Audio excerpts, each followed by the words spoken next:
Hello students, today I am continuing with my fifth video from the chapter French Revolution. As in my last video I told you that how the women of France struggled for their rights and finally they got right to vote in 1946. Now next is abolition of slavery. Dear students, slave trade began in France in 17th century and this trade was mainly between three countries, Europe, Africa and America. Actually, at that time, the Caribbean colonies, they were the important suppliers of the commodities like tobacco, indigo, sugar, and coffee. Means they used to supply all these things to the other countries. But the people of Europe, they were reluctant to work in these Caribbean colonies. So, as people don't want to go to work, so it created a shortage of labor on the plantation. Means there was a shortage of workers. So this paved the way for the triangular slave trade between Europe, Africa and America. Now what they do, these French merchants, they sail from their ports to the African coast where they used to buy these slaves from the local chieftains. And after that, these slaves were shackled, means they were packed very tightly into the ships for at least 3 months, and they used to travel from Atlantic to the Caribbean. They were sold to the plantation owners. Now as you can see that these slaves were carried from Africa to the European countries. So this trade has already met the growing demands of the European markets, and because of this only the port cities like Bordeaux and Nantes, they started flourishing. So, or you can say they gained their economic prosperity. But as you can see that it was very inhuman.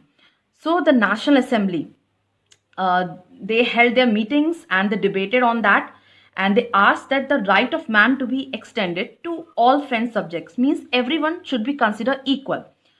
But actually they didn't pass that law because they were having fear of opposition from the businessmen. So this law didn't pass. But after some time, with the efforts of the people and the assembly, the slavery was finally abolished in 1848. Now, the next topic is rise of Napoleon Bonaparte. As we have already discussed that how after the removal of Maximilian Robespierre, the directory rule over the France, and it created a political instability. So taking advantage of that situation, Napoleon Bonaparte crowned himself as the Emperor of France in 1804. Now, as soon as he came in power, he started to expand his empire more and more to gain more power. So he conquered many neighboring countries like Poland, Belgium, and after conquering them, he placed his family members on the crown. Now, Napoleon at that time was seen as a modernizer of Europe. Why? Because he introduced many laws like protection of private property, a uniform system of weight and measure provided by the decimal system. So these laws were introduced by him so that he can bring more and more prosperous society in France. Initially, Napoleon was seen as a liberator who could bring freedom for the people. But soon, his policy of expanding his empire by invading the other countries made him infamous, and finally he was defeated at Waterloo in 1815. Next is legacy of the French Revolution. So as you know that people of France revolted against the government because they want liberty and democratic rights which each individual person should have. So the liberty and the democratic rights were the most important legacy of the French Revolution. So French Revolution was not only limited to France, but it spread to the rest part of the Europe during the 19th century. Later, these ideas were adopted by many Indian revolutionary strugglers like Tipu Sultan and Raja Ram Mohan Roy.